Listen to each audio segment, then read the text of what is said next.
Bonjour à tous. Écoutez, nous sommes ravis de vous accueillir dans ce webinaire qui commence ce jour sur ce thème qui a déjà été longuement traité, mais qui a toujours de nouveaux épisodes et des nouveautés, puisque le décret tertiaire en 2025, c'est aussi une année charnière avec un dispositif éco-énergie tertiaire qui arrive en tout cas à maturité avec des éléments nouveaux qui concernent tous les maîtres d'ouvrage détenteurs de bâtiments tertiaires, puisque, comme vous le savez, cette année marque l'arrivée des notes du décret tertiaire qui arrive dans ces jours-ci, en tout cas depuis le 15 janvier, dans les comptes opérates de tous les détenteurs de bâtiments tertiaires qui ont activé en tout cas leurs comptes opérates qui sont rentrés dans le dispositif. Et aux dernières data disponibles, en tout cas avec la dernière étude d'Opérat qui avait communiqué les chiffres au 30 juillet 2024, il y avait à peu près un peu plus de la moitié, en tout cas, des détenteurs de bâtiments tertiaires qui s'étaient inscrits dans le dispositif. Depuis cette date, on peut dire que ça s'est clairement amélioré. Et maintenant, on arrive à maturité avec ces notes. Donc voilà, juste, je suis très heureux d'accueillir dans ce panel pour ces 45 minutes. Et à la fin, il y aura bien sûr 15 minutes de questions sur ce sujet du décret tertiaire en 2025. J'ai donc plaisir d'accueillir Jérémy Goldblum, qui est avocat associé au cabinet Franklin Avocat. Bonjour Jérémy. Bonjour, bonjour à tous. Et j'ai le plaisir aussi d'avoir dans ce panel Marwa Abid, qui est la responsable pôle audit chez Sobre Énergie. Bonjour Marwa. Donc moi-même, je suis Arnaud Versavo, directeur marketing de Sobre Énergie. Et l'objectif pendant cette session, surtout, bien sûr, c'est de vous éclairer, vous apporter des bonnes pratiques dans le cadre de cette stratégie décret tertiaire qui peut être la vôtre en 2025 et vous apporter aussi, notamment d'un point de vue juridique, d'un point de vue technique contractuelle, notamment avec l'aide de Jérémy, en tout cas les meilleures pratiques qui pourraient vous aider notamment dans votre logique d'immobilier tertiaire privé, de valorisation, de défense de la valeur de vos différents actifs. Et puis après, dans un deuxième temps, avec Marwa, on pourra également voir les possibilités de modulation d'ajustement, puisque en fait le ministère, dans ses différents aspects réglementaires, a quand même prévu des dispositifs d'ajustement qui permettraient de vous apporter une certaine flexibilité. Donc voilà en gros le programme. Juste avant de commencer, voilà un petit rappel sur le sommaire de ce webinaire. Juste deux petites questions pour essayer d'avoir un peu votre retour en live sur ce webinaire. Deux petites questions qui vous doivent s'afficher normalement sur votre écran, notamment sur ces fameuses notes du décret tertiaire. À partir de quelle date la note du décret tertiaire doit-elle être transmise à un acheteur potentiel ou en tout cas affichée dans vos locaux tertiaires? Donc là, c'est simplement pour voir un petit peu quel est votre niveau de connaissance sur cette exigence. Donc juillet 2025, juillet 2027, juillet 2030 ou juillet 2040. Évidemment, il y a quelques petites choses trappes dans ces différentes dates, mais je vous laisse vous positionner. Et puis après, on va basculer sur la deuxième question. Ça nous permettra ensuite d'enchaîner sur notre sujet. Voilà, encore quelques secondes. Tout le monde ne s'est pas encore positionné. Voilà, je pense qu'on peut maintenant vous partager les résultats. Comme ça nous permet de voir un petit peu où on en est. Donc effectivement, un petit tiers sur juillet 2025. Donc c'est voilà, donc c'est quand même il y a matière à débat. On voit qu'on va essayer d'éclaircir ce débat avec Jérémy dans quelques secondes. Deuxième question, juste là sur l'aspect justement ajustement et sur la partie dossier technique de modulation qu'on verra tout à l'heure avec Marwa. Que permet réellement le dossier technique de modulation? Est-ce que finalement c'est me libérer totalement des objectifs? Peut-être que certains l'espèrent.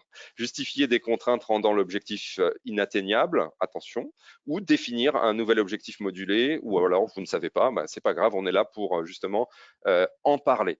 Voilà, donc je vous laisse quelques secondes pour vous positionner sur ce sujet.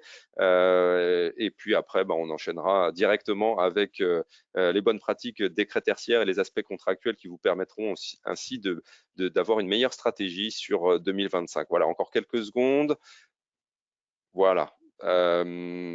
OK. Voilà, et peut-être, OK, définir une majorité quand même sur définir un nouvel objectif modulé. OK, eh bien, très bien. Bah, là, on en débattra tout à l'heure avec Marois et on sera ravis d'avoir votre retour. Donc, n'hésitez pas dès maintenant, en tout cas, à poser vos questions si vous avez des questions en tête, celles que vous aviez prévu de poser lors de ce webinaire. On sera ravis de vous répondre, en tout cas, à la fin. Très vite, Sobre Énergie, pour certains qui participent à ce webinaire, vous nous connaissez, mais juste un petit rappel pour ceux qui sont nouveaux. La Poste Immobilier et la Banque des Territoires sont nos deux actionnaires historiques fondateurs. Nous sommes acteurs sur le marché en tant qu'éditeur de logiciels d'une plateforme qui s'appelle Datamark Neo et nous supervisons 18 000 bâtiments, dont 10 000 de la Poste Immobilier. Et nous avons 150 clients, bien sûr, bien au-delà de la Poste Immobilier, qu'on accompagne à travers de la prestation intellectuelle d'audit énergétique, audit GTB, mais aussi de l'energy management, c'est-à-dire des prestations d'accompagnement, de mise en place de revues énergétiques ou de revues patrimoniales. Et nous sommes 50 salariés passionnés de l'énergie et du bâtiment. Juste les trois métiers, très rapidement, effectivement, nous sommes éditeurs de logiciels à travers cette plateforme qui a été complètement refondue en novembre 2024 et qui maintenant a une nouvelle capacité, notamment qui est IA ready, c'est-à-dire tout simplement qu'elle embarque des capacités d'IA générative pour réaliser des rapports, en tout cas hyper personnalisés pour nos energy managers afin de servir nos clients. Bien sûr, des études et des audits énergétiques, c'est l'objet, par exemple, du dossier technique de modulation qu'on verra, et puis l'aspect accompagnement en phase d'exploitation à travers nos energy managers. Voilà, sans plus attendre, je vous laisse la main, Jérémy, donc, et notamment juste pour que vous puissiez ensuite nous partager vos meilleures pratiques sur le décret tertiaire et notamment l'aspect contractuel. À vous, Jérémy. Merci Arnaud. Et tout d'abord, je tiens à remercier Sobre Énergie pour son invitation et me permettre de participer à ce webinaire.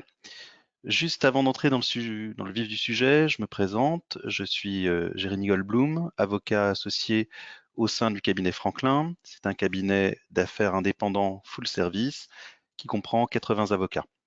J'interviens en droit immobilier, tant en conseil qu'en contentieux. Je conseille des clients institutionnels, des investisseurs, des exploitants français et étrangers à tous les stades de leur projet immobilier en France. Les opérations de sell and leaseback, les baux commerciaux, baux en l'état futur d'achèvement, contrats de promotion immobilière, sur tout type d'actifs. Donc, pour plus d'informations, je vous renvoie bien évidemment à notre site internet. Mon thème de ce matin porte et donc sur le cadre réglementaire du décret tertiaire et les bonnes pratiques juridiques en matière de bail commercial. Alors, pour commencer, en introduction, on rappellera juste que le décret tertiaire du 23 juillet 2019 est issu de la loi Elan du 23 novembre 2018 et il s'inscrit dans le dispositif éco-énergie tertiaire. Ce dispositif vise à réduire la consommation d'énergie finale du parc tertiaire en fixant des objectifs, moins 40% en 2030, moins 50% en 2040, moins 60% en 2050, avec une mécanique de suivi de consommation et d'énergie qui impose aux assujettis, le 30 septembre de chaque année, de renseigner la plateforme Opérate. Opérate va alors évaluer le respect des objectifs par les assujettis en lui remettant chaque année une attestation avec une note. Et cette note est matérialisée par un logo sous une forme de feuille qui, de la plus mauvaise à la meilleure, se décline comme suit: une feuille grise, une feuille orange, une feuille verte, deux feuilles vertes, et si on a été très bon, trois feuilles vertes. Alors, juste quelques petites précisions. On parle ici bien de consommation d'énergie finale, ce qui correspond à l'énergie utilisée par le consommateur, c'est-à-dire après transformation des ressources naturelles et en énergie et après leur transport, comme l'électricité qui est par exemple produite dans les centrales de production. La loi vise toutes les consommations d'énergie finale, c'est-à-dire le chauffage, la ventilation, la clim, la production d'eau chaude sanitaire, l'éclairage, les ascenseurs, la sécurité incendie, toutes les dépenses propres à l'activité concernée, bureautique, logistique notamment, qui sont issues des factures. Donc, avant d'évoquer maintenant les bonnes pratiques, je vais exposer, c'est le slide présent, le cadre réglementaire, donc, avec les objectifs. Quelques précisions, pardon Arnaud, juste le slide précédent, sur les objectifs. Alors, sur les objectifs, quelques petites précisions. Ils s'expriment soit en valeur relative,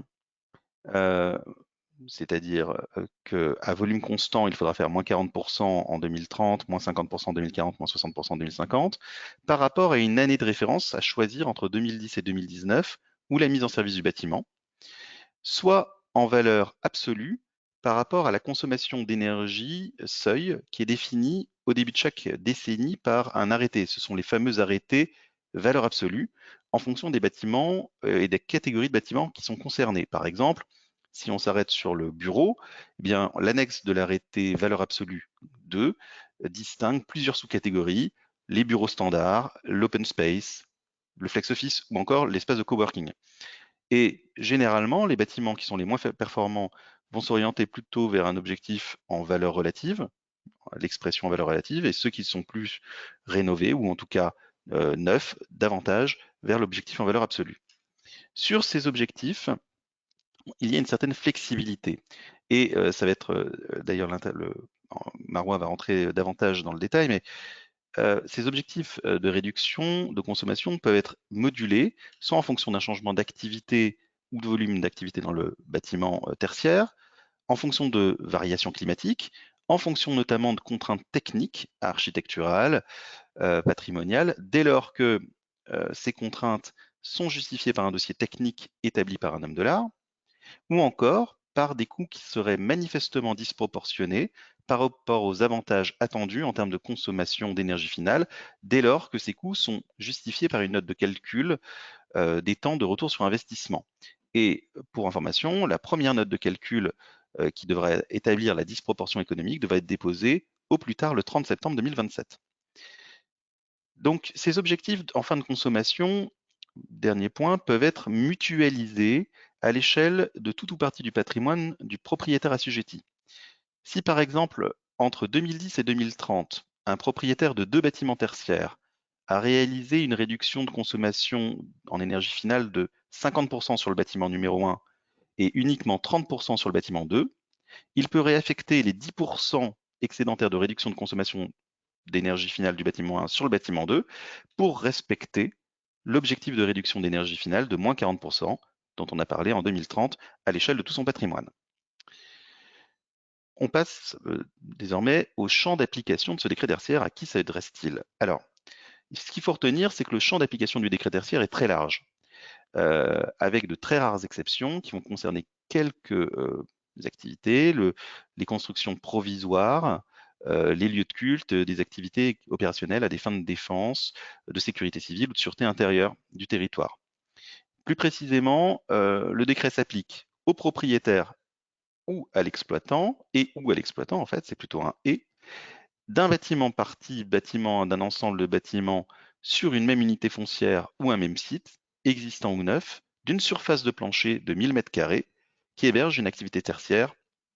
Alors, sur l'activité tertiaire, c'est nécessairement donc une activité de service, qu'elle soit marchande ou non marchande. On notera que l'activité de recherche et développement n'est pas concernée par le décret. Pour savoir si l'on est en présence d'une activité tertiaire, il faut se référer à la destination des locaux telle qu'elle est déclarée auprès du service de l'urbanisme. Et par exemple, un entrepôt va être assimilé à un bâtiment tertiaire si les marchandises qui y sont stockées le sont durant au moins 5 jours. À qui s'adresse-t-il encore ce décret? Donc à un propriétaire et ou, en tout cas le ou est ainsi englobant, l'exploitant. C'est ici le principe fondamental de co-responsabilité, on en parlera plus loin, du bailleur et du preneur à l'égard de l'administration. Il faut bien retenir qu'un preneur, dans le cadre d'un bail, ne peut se retrancher derrière l'obligation de délivrance du bailleur, car il est légalement expressément soumis à une obligation de réduction de consommation d'énergie finale et que les parties doivent définir ensemble les actions destinées à respecter cette obligation. Autre petit point d'attention, les fameux 1000 mètres carrés de surface de plancher. L'exemple typique est celui d'un bâtiment à usage d'habitation qui comporte des activités tertiaires sur une surface cumulée de 1000 mètres carrés de surface de plancher. Typiquement, vous avez un immeuble de 8 étages, de logements, de 500 mètres carrés par étage. Si au premier étage, vous avez une activité tertiaire, par exemple un expert comptable, et que au deuxième étage, vous êtes vous-même dans une activité tertiaire pour 500 mètres carrés, eh bien, alors même que vous n'exploitez que pour 500 mètres carrés votre étage, vous serez soumis à l'obligation du décret tertiaire, aux obligations du décret tertiaire. Toujours dans cette logique d'un attrape-tout, qui est ce décret tertiaire, c'est que lorsque, bien évidemment, la surface de locaux d'un bâtiment passe au-dessus ou arrive au seuil des 1000 mètres carrés de surface de plancher, eh bien, le décret s'applique immédiatement. Dans une logique toujours extensive, si vous étiez dans des locaux qui étaient soumis au décret, et que vous feriez des travaux qui entraîneraient une réduction de la surface, eh bien, le décret sera maintenu, l'application du décret sera maintenue et vous y serez toujours soumis. Alors, pour déterminer enfin ces 1000 m² de surface de plancher, au titre de l'assujettissement au décret tertiaire, ne sont pas compris dans ces 1000 m² les surfaces de plancher des locaux techniques qui sont nécessaires au fonctionnement de l'immeuble tertiaire, comme par exemple les ascenseurs, la chaufferie, la CTA, les locaux de déchets, ainsi que la surface de plancher des emplacements de stationnement, sauf si on est sur des places de stationnement à usage du public. J'attire ici votre attention, on parle ici du champ d'application du statut. Pour autant, si jamais vous rentrez dans l'application du statut, c'est-à-dire que on rentre ici dans les 1000 m² de surface de plancher, qui imposent l'application du statut, alors dans ce cas-là, au moment de la déclaration de la consommation d'énergie, il faudra déclarer la consommation d'énergie des locaux techniques qui bénéficient à tout le bâtiment, ainsi que la consommation d'énergie des emplacements de stationnement en infra ou en superstructure. Enfin, je vais passer un rapide focus sur les sanctions du cadre réglementaire. J'exclus ici les sanctions pénales qui pourraient être faites, notamment pour fausse déclaration. On imagine que il y aurait une déclaration de consommation énergétique qui serait notablement inférieure au relevé de consommation d'énergie pour bénéficier d'une meilleure note éco-énergie tertiaire, ou d'un délit de faux et usage de faux en produisant une attestation annuelle qui ne serait pas délivrée par Opérate. Non, ici je vais vous parler des sanctions directement sur la réglementation du décret tertiaire. Si vous ne transmettez pas à Opérate le 30 septembre de chaque année vos consommations d'énergie, il y a donc dans un premier temps une mise en demeure du préfet possible dans un délai de 3 mois, puis si rien n'a été fait, éventuellement une seconde mise en demeure avec un plan d'action sur 6 mois.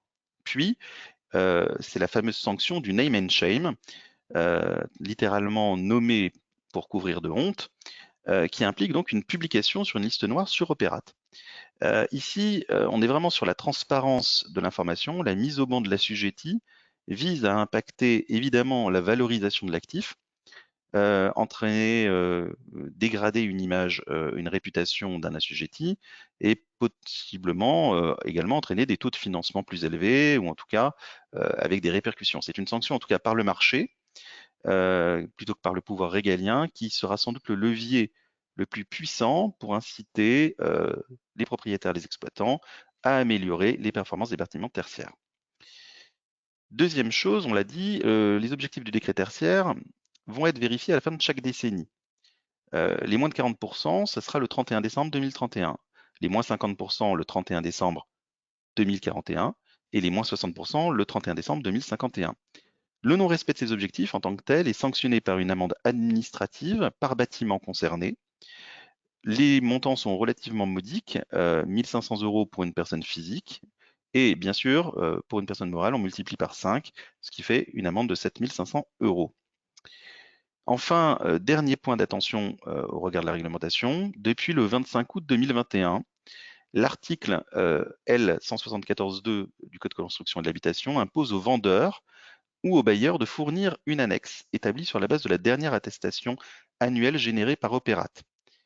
À ce jour, il n'y a aucune sanction légale particulière qui est prévue en cas de manquement à cette obligation. Toutefois, les sanctions qui pourraient s'appliquer sont celles de droit commun, typiquement la nullité du contrat pour réticence dolosive ou une réduction proportionnelle du loyer, voire d'une réduction de prix en cas de vente.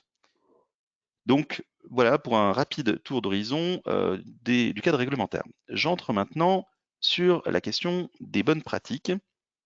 L'idée clé ici, c'est que dans le cadre d'un bail commercial, il faut une répartition claire des obligations entre le bailleur et le preneur. Elle s'impose.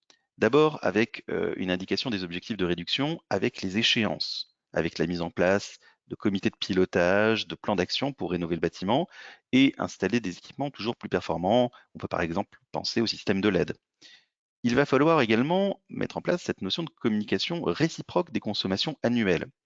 Cette communication, d'ailleurs, s'impose au regard de l'architecture du dispositif éco-énergie tertiaire, car dans un immeuble multilocataire, seul le bailleur peut fournir au preneur l'information sur le nombre de kilowattheures d'énergie finale qui lui est affecté dans le bâtiment, même en présence de sous-compteur, ou également il est le seul à pouvoir communiquer le fameux identifiant unique bâtimentaire, IUB, qui permet d'être la seule racine de dénomination avec des numéros de lots cohérents entre eux pour faire la déclaration sur Opérate.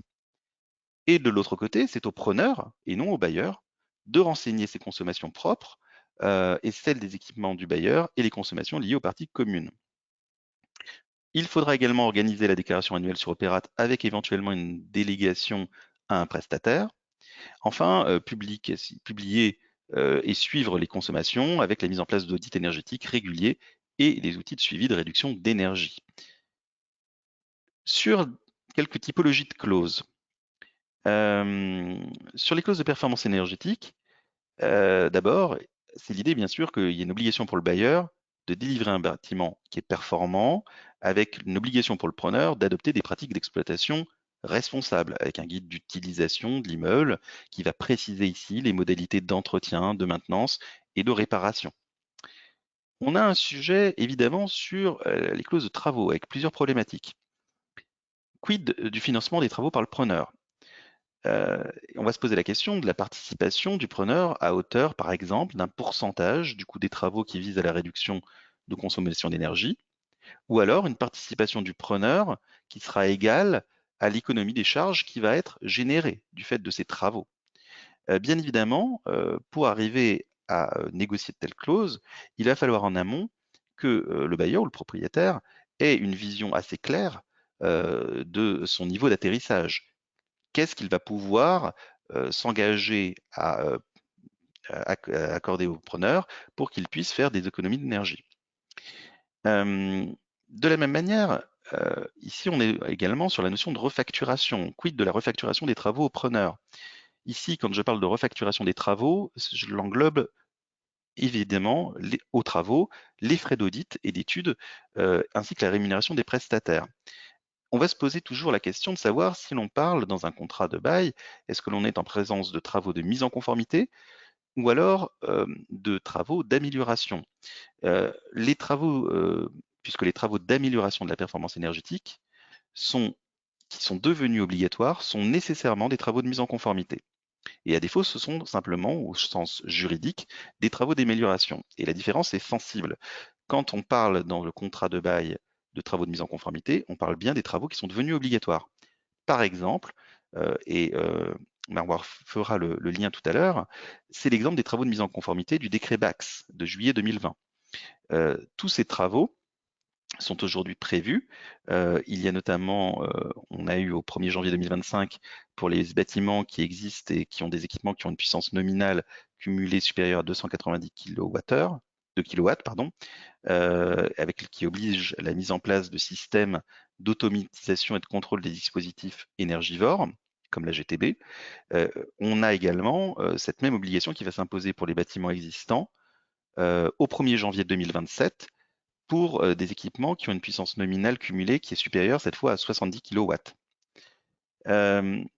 les travaux pourront être refacturés, tous ces travaux de mise en conformité pourront de toute façon être refacturés au preneur sous une double réserve. C'est d'abord que la clause qui transfère cette charge au preneur soit très claire et précise, et deuxièmement, qu'il ne s'agisse pas de grosses réparations au sens de l'article 606 du Code civil, puisque la loi Pinel impose la prise en charge obligatoire des grosses réparations au bailleur et on ne peut pas les transférer sur le locataire. Enfin, nécessairement, dans un contrat de bail, on s'interrogera sur le sort des travaux en fin de bail, la notion d'accession, avec éventuellement des effets sur les loyers de renouvellement. Ce que l'on peut donner dans les notions des bonnes pratiques, ce sont des clauses de bonus-malus également sur le loyer, en fonction du respect des objectifs de consommation par le preneur, dès lors que le bailleur lui-même s'est bien sûr conformé à ses propres obligations. On va préférer ce système de clause bonus-malus à simplement des pénalités qui vont venir à s'appliquer sur le preneur, d'autant plus qu'on est dans cette question de chacun a une responsabilité, comme je l'ai expliqué tout à l'heure. Enfin, il y a la clause d'indemnisation du préjudice de name and shame, qui va être très important, et on pourra prévoir contractuellement que l'une des parties qui serait, entre guillemets, salie du fait de la publication de son nom sur la plateforme Opérate puisse être indemnisée de tout son préjudice ou d'une partie de son préjudice par l'autre partie. Voilà, Arnaud. Merci beaucoup, Jérémy, pour ces conseils, en tout cas, et ces bonnes pratiques très concrètes sur, en tout cas, la dimension contractuelle. On voit vraiment qu'il y a effectivement des leçons à tirer de vos conseils, et à ce moment-là, effectivement, de partir dans une logique d'amélioration sur cette nouvelle période qui s'ouvre 2025-2030. Je vais passer rapidement sur les éléments réglementaires, Jérémy, puisque vous en avez beaucoup parlé sur l'aspect décret tertiaire. Je ferai juste un petit focus sur le décret BACS, puisqu'on vous l'avez évoqué, le décret BACS, c'est le fait à partir du 1er janvier 2025, puis 2027 pour les bâtiments à partir de 70 kW de puissance nominale. Donc ça, c'est effectivement, c'est vrai, il y a une vraie articulation, le décret tertiaire, le décret BACS jouant finalement le rôle de moyen, de système permettant de flexibiliser, en tout cas d'effacer certains usages qui peut-être sont trop importants et qu'on peut à ce moment-là automatiser. Donc ça, c'est effectivement une solution finalement qui s'offre aux détenteurs de bâtiments tertiaires, avec bien sûr l'aiguillon de l'obligation réglementaire, mais en tout cas, il y a des solutions, notamment de GTB connecté, maintenant de plus en plus supervisé, GTB dite GTB par IoT ou GTB Lite, que nous préconisons. Il faut prendre en compte aussi l'aspect d'électrification du bâtiment tertiaire de manière générale et anticiper l'impact des bornes de véhicules électriques, puisque ce qu'on appelle les IRVE, qui sont un levier de flexibilité, mais effectivement, il faut l'anticiper avec un impact certain sur les consommations du bâtiment tertiaire, sachant que, par ailleurs, la loi LOM, évidemment, depuis le 1er janvier 2025, oblige à la mise en place d'une borne toutes les 20 places, notamment sur les bâtiments tertiaires qui ont des parkings en extérieur. Donc, je reviens juste très rapidement sur cette actualité des notes éco-énergie tertiaire.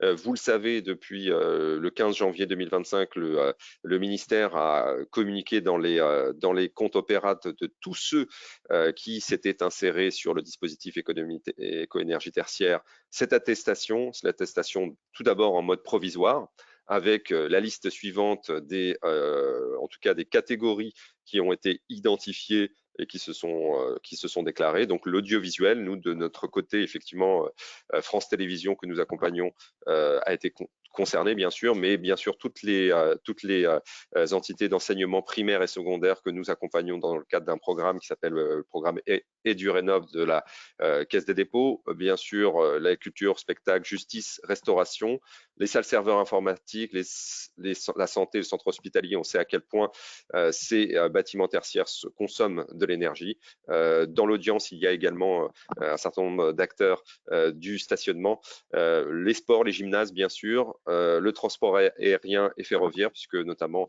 Marois, tu traiteras notamment d'un cas concret de dossier technique de modulation pour un aéroport. Voilà, donc vous avez en tête maintenant, et cette liste va s'enrichir, et cette attestation qui est provisoire va devenir définitive à partir de juillet 2025. Donc vous avez la réponse par rapport au sondage qui vous avait été transmis, c'est-à-dire qu'à partir de juillet 2025, il va falloir, à partir du moment où cette attestation devient définitive, et notamment que le dernier arrêté valeur absolue 6 qui concerne le commerce sera publié, et ça devrait être une affaire de semaines, eh bien on devrait donc être en capacité d'avoir cette attestation qui soit définitive et qu'il faudra afficher ou mettre à disposition d'un potentiel acheteur. Je rappelle simplement que la déclaration annuelle est en campagne puisque l'année 2024 a été complète et qu'il faut réaliser cette déclaration avant le 30 septembre 2025, entre avril et le 30 septembre 2025. Donc, si vous êtes encore dans cette situation, n'hésitez pas à prendre contact avec nous et on sera ravis de vous aider à réaliser cette déclaration. Le décret tertiaire, c'est des résultats. On a parlé d'impact sur les actifs et sur la valeur et sur l'image que ce soit une collectivité ou une entreprise ou une foncière. En tout cas, il y a des données qui attestent d'une vraie valeur verte qui est associée aux actifs, ou dans un marché aussi chahuté que l'immobilier tertiaire privé, la valeur environnementale identifiée, en tout cas sur une trajectoire du décret tertiaire, est aussi un aspect défensif qu'il faut prendre en compte. Et en 2025, malgré les incertitudes que nous connaissons tous, du renchérissement des taux d'intérêt à 10 ans et d'autres aspects plus géopolitiques, il est important, en tout cas, de tout mettre, de défendre cette valeur aussi par cette valeur verte et notamment par une trajectoire maîtrisée. Voilà, donc pour y arriver, donc la trajectoire de l'entonnoir me paraît la plus rationnelle, c'est-à-dire d'avoir en tout cas une vue globale sur l'ensemble du parc qui peut être le vôtre, d'identifier des sites prioritaires à travers une analyse macro sans aller jusqu'à une visite sur site, mais pour ceux qui pèsent fortement dans votre parc tertiaire, en tout cas d'arriver à réaliser soit des audits, soit des revues énergétiques, des analyses plus poussées, pour ensuite mettre en place des actions de performance énergétique et mesurer ces résultats. Donc pour cela, effectivement, ça démarre toujours par un audit énergétique et finalement, le dossier technique de modulation, on le verra avec Marois, c'est une forme d'audit énergétique qui permet de planifier les améliorations et de se placer dans une trajectoire de conformité réglementaire. Un audit énergétique professionnel, c'est un certain nombre de livrables très précis avec généralement une analyse méthodique du site, des usages, des consommations et puis des moyens techniques, en tout cas une visite forcément, un inventaire des équipements et ce qu'on appelle une modélisation 3D avec un jumeau numérique, une simulation thermique dynamique qui prend en compte tous les aspects dans le temps du bâtiment, sa position géographique, son orientation vis-à-vis du soleil, et j'en passe. Voilà, donc ce que nous on préconise et ce sur quoi on est vraiment engagé, c'est de se placer dans une logique de performance, en tout cas d'apporter les moyens aux maîtres d'ouvrage de mettre en place un contrat de performance énergétique avec une garantie de résultat. En tout cas, nous on se place en tant que tiers certificateur. Que vous soyez une entreprise, une collectivité, qui y ait recours à ce moment-là à un opérateur spécialisé en services énergétiques, et il y en a sur le marché, le but est d'avoir une démarche de contractualisation qui vous garantisse que vous sortez de l'aléa des travaux et que vous, justement, vous allez monitorer et avoir une garantie de résultat à la fin. Donc nous positionnons comme tiers de confiance afin vraiment d'améliorer la performance énergétique des installations et du bâtiment. Les bénéfices pour vous, de manière générale, c'est bien sûr, on l'a dit, la réduction de la facture d'énergie, la décarbonation du bâtiment, puisqu'on essaye d'abandonner le plus possible les énergies fossiles, la valorisation de votre parc, on l'a vu notamment dans le cadre réglementaire avec Jérémy. En tout cas, des données l'attestent, puisque l'Observatoire national des contrats de performance énergétique montre que sur l'historique, en tout cas, qui a été réalisé, on a plutôt une baisse de 30% en moyenne des consommations d'énergie. Donc finalement, tout le monde y gagne. Donc les étapes, ça commence toujours par un audit énergétique, On définit des objectifs et un plan d'action, une élaboration d'un plan de mesure et de vérification sur lequel nous nous positionnons, une élaboration d'un contrat de performance énergétique avec une clause de performance, on l'a vu tout à l'heure avec Jérémy, et ensuite la mise en œuvre des actions qui seront ensuite mesurées et vérifiées. Donc là, ça ouvre, en fait, cette logique de performance, elle a le bénéfice, surtout si elle est digitalisée à travers un audit énergétique, elle ouvre des possibilités de financement. Alors nous, on a des capacités, en tout cas, on a un partenariat avec la SOFIAC pour la partie privée, où il y a un tiers financeur qui va vraiment s'engager dans cette logique de performance, ou dans le domaine public à travers notamment les produits financiers de la Caisse des dépôts, de la Banque des territoires, ce qu'on appelle l'intracting. Et dans la plateforme de Datamark Neo, dont on a parlé un petit peu tout à l'heure, le but, c'est d'avoir une mesure, une vérification de l'atteinte des objectifs qui vous permettent, là, vous avez un petit aperçu d'avoir la modélisation avec la clause des performances, par exemple de moins 10, moins 15% sur une solution de GTB, et qui vous confronte à la réalité de la performance et de la mesure versus la modélisation et l'objectif théorique qui avait été anticipé dans le cadre d'un protocole de mesure et de vérification. Voilà, donc je vais laisser la main à Marois, puisque là, on a parlé beaucoup d'obligations, mais il y a des possibilités, des flexibilités, des ajustements, et le dossier technique de modulation en fait partie. N'hésitez pas à poser vos questions, et j'en vois déjà qui arrivent sur le chat. Merci beaucoup. Vous avez répondu à 50%. La modulation consiste à trouver un objectif alternatif à l'objectif calculé à travers les valeurs de l'arrêté. Et ce nouvel objectif a comme particularité de prendre en compte trois grandes familles de critères. Donc les critères techniques, architecturales et patrimoniales. Donc pour les contraintes techniques, c'est des contraintes faisant courir un risque de pathologie au bâti ou à la sécurité des biens et des occupants ou alors à l'aspect des façades et à leur implantation. On parle aussi de contraintes architecturales et patrimoniales en donnant l'exemple des bâtiments classés ou alors les bâtiments qui sont aux alentours des monuments historiques. Deuxième typologie de contraintes, c'est le volume d'activité. Donc, un changement majeur du volume d'activité peut justifier une modulation de l'objectif, notamment à travers la déclaration des indicateurs d'intensité d'usage sur la plateforme Opérate.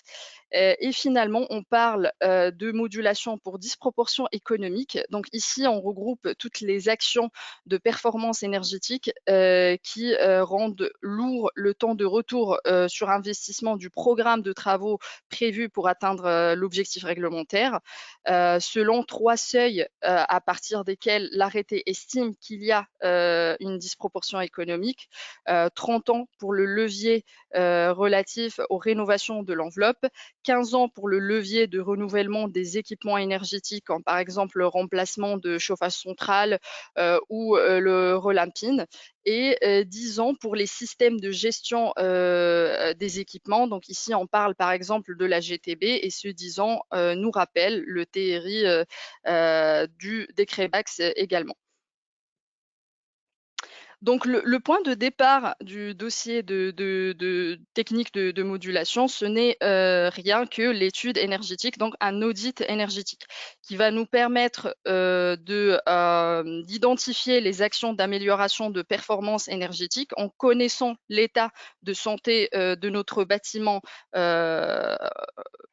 vis-à-vis ses performances et ça nous permet d'identifier tous les points de faiblesse qui nous permet de chercher les pistes d'amélioration. Donc cette étude va permettre de quantifier les gains des actions qu'on a identifiées afin de constituer un programme de travaux qui permet d'atteindre l'objectif en valeur absolue, ce qui va être notre scénario de référence dans le cadre du dossier technique de modulation.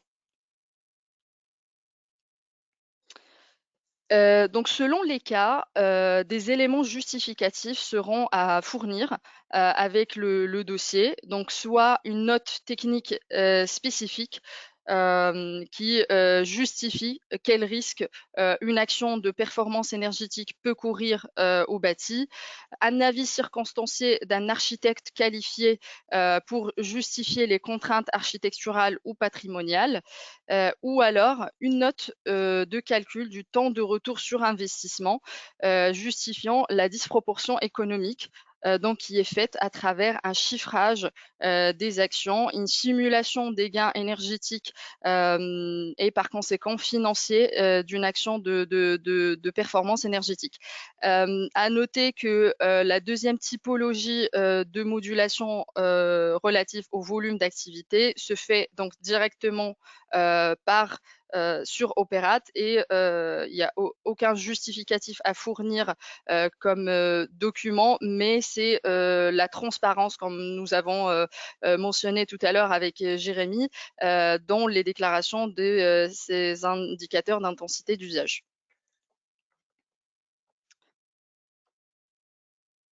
Donc, on va voir une petite illustration des chemins qu'on peut parcourir pour établir l'objectif modulé.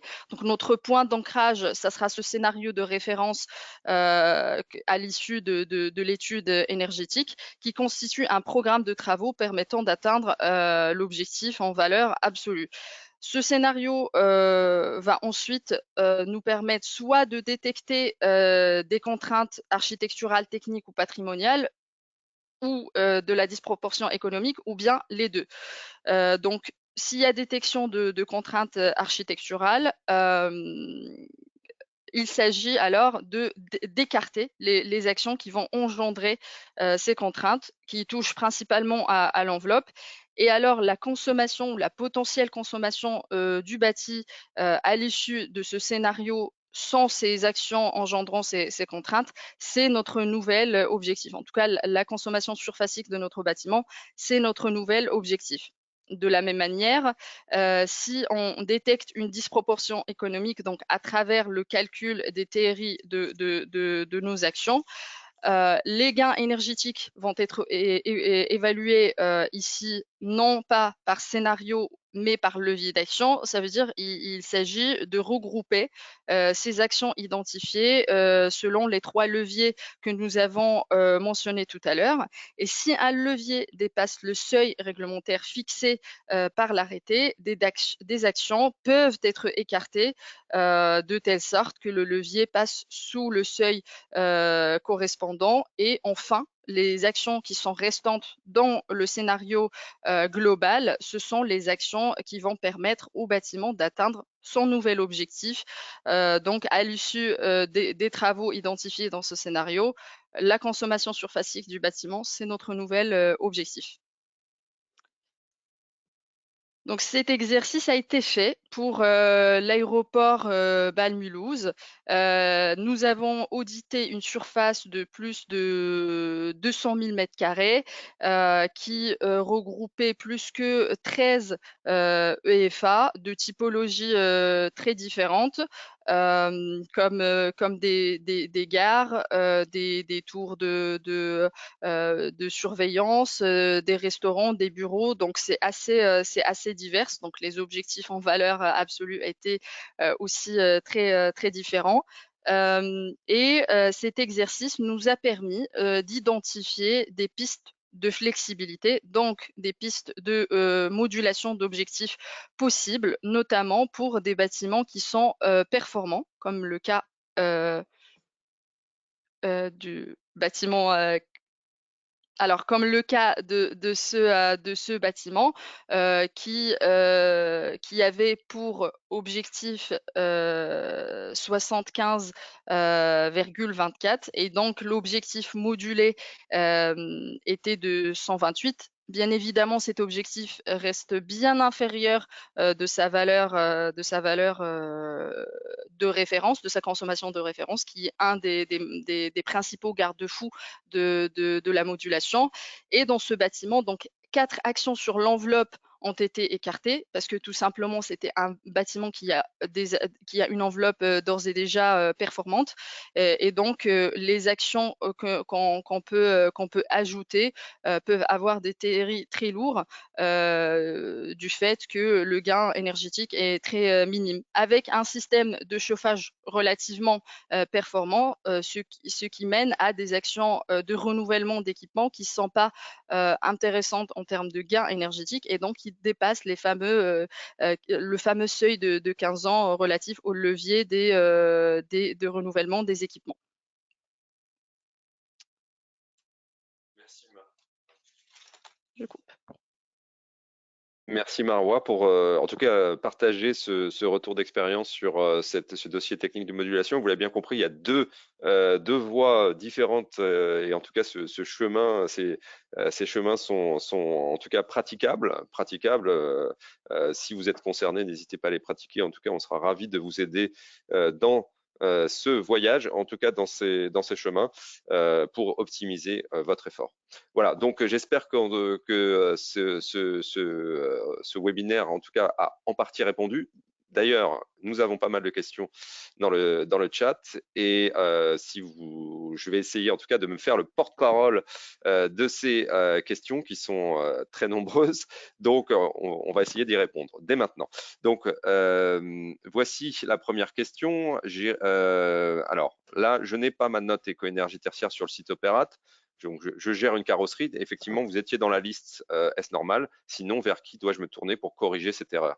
Donc, si c'est pour le coup, vous n'avez pas encore cette déclaration, en tout cas, pardon, cette note, normalement, ça devrait pas tarder.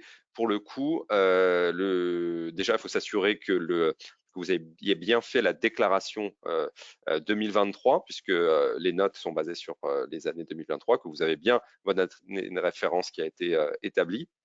Donc ça, c'est le prérequis. Hein. Donc si ça, c'est OK, normalement, effectivement, vous devriez avoir votre note. Si c'est pas le cas, là, peut-être se rapprocher. Donc nous, on sommes en contact quotidien, en tout cas assez rapproché avec le ministère. On peut essayer de poser des questions. Pour le coup, n'hésitez pas à venir vers nous.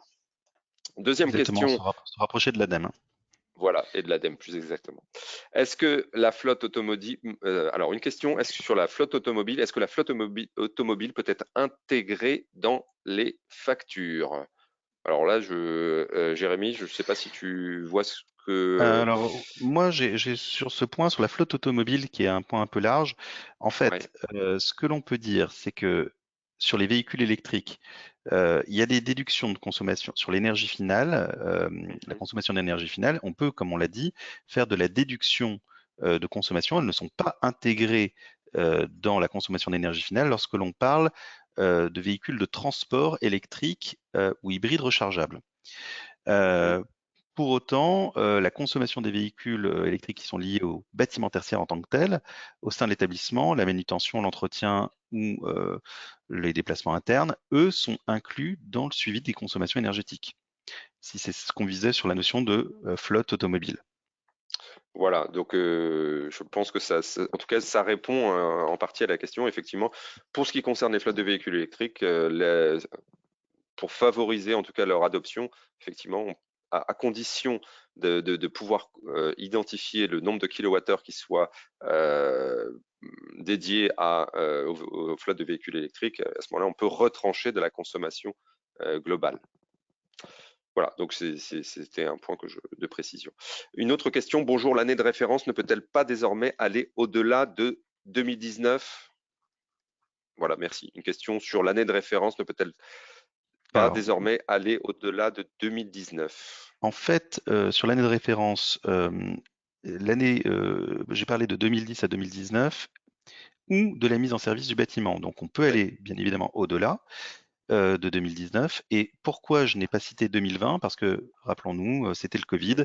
On n'a pas eu une année entière et cette année 2020 a été neutralisée. Mais oui, on peut bien prendre une année au-delà de 2019. Très bien. Nouvelle question sur alors la question c'est est-ce qu'une EFA soumise donc forcément au décret tertiaire est-ce qu'une UFA soumise, alors là, il y a un problème, mais la somme des bâtiments des parcelles cadastrales contiguës est supérieure à 1000 m², reste-t-elle assujettie suite à la vente d'un des bâtiments ce qui entraînerait une baisse de la surface inférieure à 1000 m². Donc en gros, une mutation en fait du bâtiment, est-ce que cela fait sortir du parc, de Non. l'assujettissement? Encore une fois, le décret tertiaire, c'est un attrape-tout, c'est l'idée très large. Vous y étiez tenu, vous avez été à un moment assujetti à ce décret tertiaire, vous étiez sur le seuil des 1000 m² de surface de plancher, vous perdez une partie des 1000 m², eh bien vous demeurez toujours assujetti à ce décret. Ah, donc le tampon est absolument éternel. Alors, si on C'est le comprend. sens de l'histoire, c'est le sens de l'histoire. D'accord, d'accord. Très bien. Si un bâtiment est assujetti au décret tertiaire référencé dans Opérate et qu'ensuite la sécurité publique intègre ce bâtiment, est-il possible de retirer ce bâtiment d'Opérate? Alors là encore, c'est une petite précision que je redonne. J'ai évidemment dit que lorsque on était dans des activités qui sont exemptées d'assujettissement au décret tertiaire, telles que la sécurité, évidemment, le décret tertiaire ne s'applique pas. Pour autant, ici, la question est un petit peu différente. Je lis que c'est la sécurité publique qui intègre. Ce qui compte, ce n'est pas tant l'acquéreur que de vérifier l'activité qui est exercée dans les locaux. Si ce sont des locaux qui sont des locaux de bureau, peu important que ce soit la sécurité publique qui ait intégré ce bâtiment, le décret tertiaire s'appliquera. Ok, donc effectivement, une petite subtilité. Autre question, je pense qui va te concerner. Le locataire d'un jour n'est pas le locataire de l'avenir. Toujours. Donc, pour la refacturation long terme versus court moyen terme pour le. Alors, ouais, il y a un petit problème. Mais le locataire d'un jour n'est pas le locataire pour la refacturation long terme versus court terme, moyen terme pour le preneur. Bon, il y a Bon, une je interrogation, comprends mais pas alors, forcément bien formulée. j'essaie de décrypter. Je comprends que, Ouais, évidemment, donc, bon, contrairement à un propriétaire, le locataire ne fait que passer. ouais. Et c'est toute la difficulté, évidemment, de la réduction de consommation d'énergie. L'échange dans le terme du contrat va impliquer une négociation avec des clauses dont on a un petit peu parlé tout à l'heure. Et le locataire, bien évidemment, fera valoir qu'il n'est que de passage. Pour autant, il a un intérêt direct pendant la durée d'un bail commercial peut être assez significative puisque il part sur 3, 6, 9 ans, plus les renouvellements. Et donc, il a quand même un intérêt, lui, direct, à limiter et réduire le montant de ses charges. C'est la seule chose qu'on puisse dire ici. Très bien. Merci beaucoup, Jérémy. Et pour définir précisément la cible et mettre en œuvre, donc la cible des économies d'énergie, voilà, mettre en œuvre les moyens nécessaires, il faut pouvoir disposer des seuils cibles 2030, notamment pour l'activité de bureau. Selon vous, à quelle date les nouveaux seuils bureaux seront publiés? Je ne suis pas sûr de bien Alors, comprendre cette question. Normalement, les seuils ont les été objectifs de publiés ont déjà été publiés. exactement par l'arrêté valeur absolue 2 qui date Ouais. du 13 avril 2022 et qui a été publié au journal officiel le 24 avril 2022. On a une Ouais. formule sur les cibles. Euh, Après, il n'y aura pas, si la question est de savoir si pour chaque assujetti, ce dernier va-t-il recevoir le calcul, je pense, et sous toute réserve, Arnaud et Marois, que Mm. Opérate doit indiquer en fait l'objectif directement et le calcul automatiquement. Normalement, oui. Mais normalement, de toute façon, il devrait recevoir lui-même sa note, puisque sa C'est ça. trajectoire est déjà identifiée, à condition bien sûr d'avoir rempli tous les dispositifs obligatoires, déclaration annuelle et année de référence.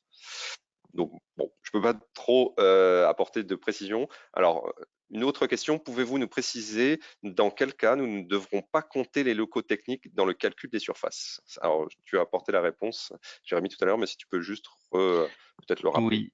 Alors j'ai une autre précision.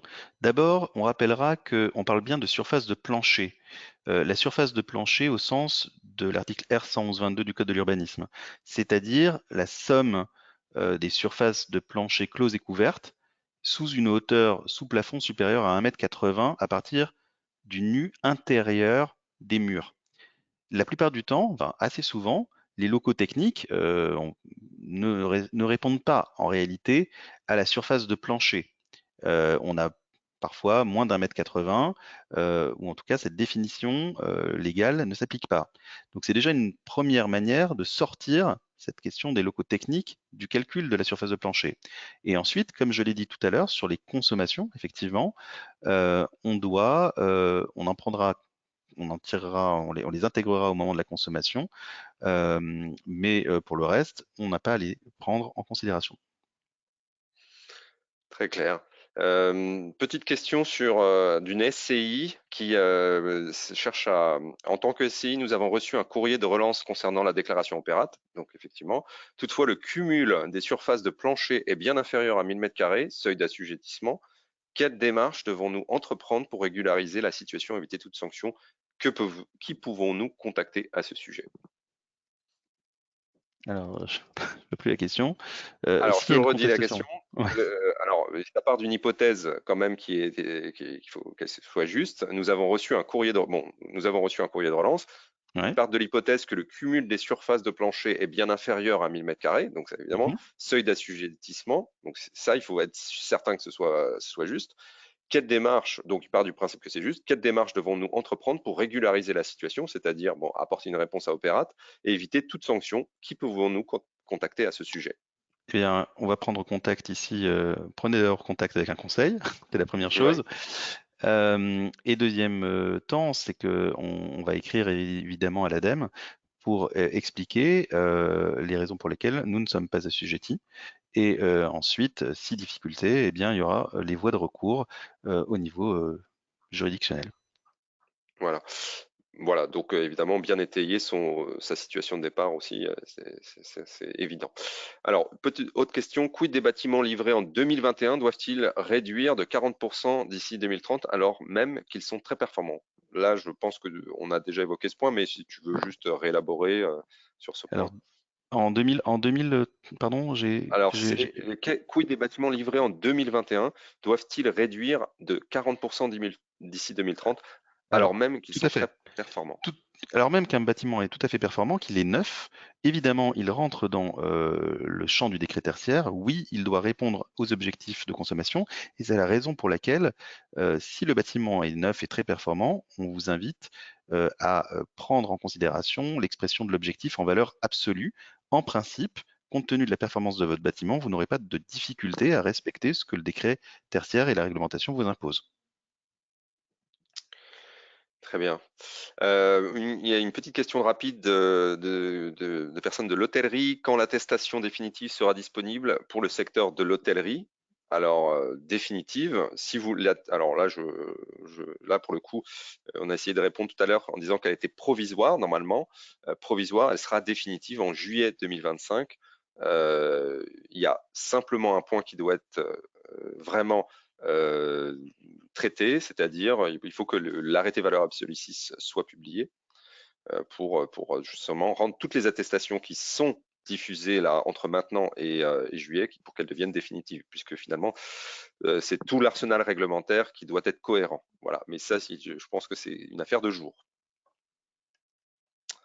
Quels sont les leviers pour que les locataires soient motivés à faire leur déclaration? Je n'ai pas bien compris les dernières explications bonus-malus expliquées par Jérémy. Je ne sais pas si tu peux Alors oui, préciser. les leviers. Encore, d'abord, comme je l'ai dit, il y a ce principe de co-responsabilité entre bailleur et preneur. Donc, un preneur qui ne fait pas ses déclarations, puisqu'il a l'obligation de faire toutes les déclarations sur les consommations qui lui sont propres, mais également sur celles des équipements communs du bâtiment. C'est pourquoi le bailleur devra lui donner les informations. Si le preneur ne le fait pas, lui-même s'expose aux fameuses sanctions déjà du décret tertiaire dont on a parlé tout à l'heure. Mais en plus, dans le contrat, on pourra imaginer, d'une manière conventionnelle, que compte tenu de l'attitude d'un locataire qui ne respecterait pas ses obligations, eh bien, ça pourrait engendrer une majoration en réalité de son loyer. C'est en ça que je parlais de la clause de bonus-malus. Et au contraire, s'il se comporte très bien et qu'il est même en avance sur des objectifs qu'on aurait pu convenir ensemble entre bailleur et preneur par rapport au plan d'action qu'on aurait prédéterminé, eh bien, il y a une forme de carotte Et dans ce cas-là, on peut affecter et avoir une incidence financière sur le loyer qui serait minorée d'un pourcentage ou d'un montant à convenir. C'est cette fameuse clause de performance, faire en sorte que tout le monde tire dans le même sens. Effectivement, l'élément contractuel devient un levier majeur. Alors, ça vaut pour les travaux, ça vaut aussi pour les locataires avec le bailleur. C'est ça. Petite question pour le dossier technique de modulation, Marois. Une petite question. Alors, les deux chemins, ça a bien marqué les utilisateurs, en tout cas notre audience. Est-il possible de cumuler les deux chemins, justifier de l'impossibilité de certaines actions pour raisons architecturales et de l'impossibilité d'autres actions pour raisons financières? En effet, c'est tout à fait possible. On donne l'exemple, par exemple, d'un bâtiment où on ne peut pas toucher à son enveloppe, mais on peut bien évidemment, intervenir au niveau des menuiseries, par exemple. Souvent, les coûts, pour, poser des menuiseries qui sont pareilles, aux façades historiques du bâtiment sont très coûteuses, mais sont, tout à fait possibles sans toucher à son architecture. Donc dans ce cas-là, effectivement, on va écarter les actions d'isolation par contrainte architecturale et on va écarter sûrement les actions de menuiserie par disproportion économique. Donc il est tout à fait possible de cumuler plusieurs contraintes dans un seul dossier pour atteindre un objectif commun. Eh bien, écoutez, ce sera le mot de la fin. Donc, il y a Juste, alors, je des voulais une dernière possibilités. question. Pardon, pardon. Ah, Juste sur les oui. 7 500 €, est-ce que l'amende de 7 500 €, est-ce que c'est par bâtiment ou sur l'ensemble du parc tertiaire? Oui, Évidemment, c'est par bâtiment. oui, C'est une amende. toujours C'est une amende un petit modique, malentendu. mais malgré tout, si vous avez 10 bâtiments, ça sera 7 500 pour la personne morale fois 10. Oui, ça peut chiffrer quand même, même si tu Oui, disais qu'effectivement, c'était pas forcément très élevé, mais pour évidemment les gros parcs, ça ça peut peut avoir une chiffrer. incidence. Voilà. On est arrivé au terme de notre webinaire. On a été ravis de partager en tout cas cet échange et ces quelques bonnes pratiques avec vous. Merci Marois, merci Jérémy. Je rappelle quand même, vous avez la possibilité d'aller plus loin, notamment sur le contrat de performance énergétique. N'hésitez pas à scanner ce QR code ou cette feuille de route, en tout cas 2025-2030, au rendez-vous du décret tertiaire. Voilà, on sera ravis de continuer ce dialogue avec vous. Et puis sinon, bah, n'hésitez pas à contacter Jérémy, bien sûr, je suis désolé, on n'a pas pu répondre à toutes les questions et on va prendre contact avec vous pour vous en apporter en tout cas quelques prémices de réponse. N'hésitez pas à nous contacter ou même nous suivre sur LinkedIn puisque ça nous permet aussi sur tous les webinaires qu'on peut publier avec notamment le cabinet Franklin, mais avec aussi d'autres acteurs, notamment sur l'aspect financement. On sera ravis de vous tenir au courant, donc n'hésitez pas à vous abonner. Voilà, je vous souhaite une très bonne journée et puis bah, écoutez, une bonne route vers le décret tertiaire. On sera bien sûr attentif à vous apporter des nouveautés. Merci beaucoup, très bonne journée. Merci, au revoir. Au revoir.